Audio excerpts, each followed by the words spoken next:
Chapter 4, Mishnah 9. This Mishnah describes the mitzvah of pouring water, Nisuch Hamayim, that was performed each morning of the 7 days of Sukkot. How was the mitzvah of pouring water done?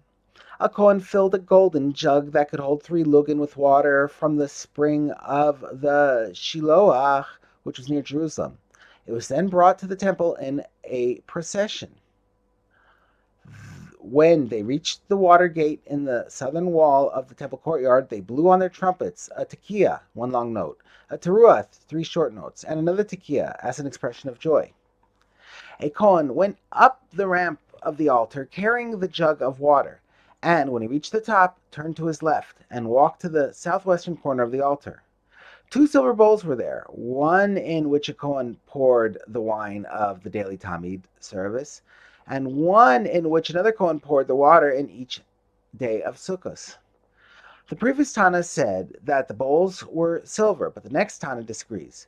Rabbi Yehuda said actually the bowls were made of plaster, which is white, but they had a silvery gray appearance because their surfaces had been darkened from the wine poured into them. The Mishnah describes the bowls further. They had holes like 2 thin nostrils. That is, each bowl had a spout at its base in which there was a hole, giving the appearance of a nostril.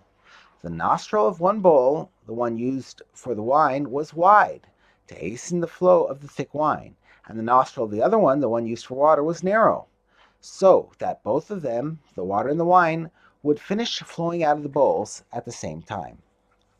The 2 bowls were side by side, one to the west and one to the east. The Mishnah identifies which bowl was which for which libation. The western bowl was for water, and the eastern bowl was for the wine. Nevertheless, if one poured from the jug of water into the bowl for the wine, or from the jug of wine into the bowl for the water, he has fulfilled the obligation. This Mishnah stated above that the required amount of water was 3 lugin. The first Mishnah of this chapter taught that it was poured on 7 days, i.e. the 7 days of Sukkot, and not on Shmini Atzeret. The next Tana disagrees with both points. Rabbi Yehuda says the Kohen would pour from a jug containing 1 log on all 8 days, including Shmini Atzeret. Before the Kohen poured the water, he was given an instruction.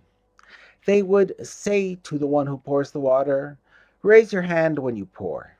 He was told to raise his hand because it once happened that one Kohen, who rejected the oral law, deliberately poured the water onto his feet instead of into the bowl, and all the people pelted him with their esrogim.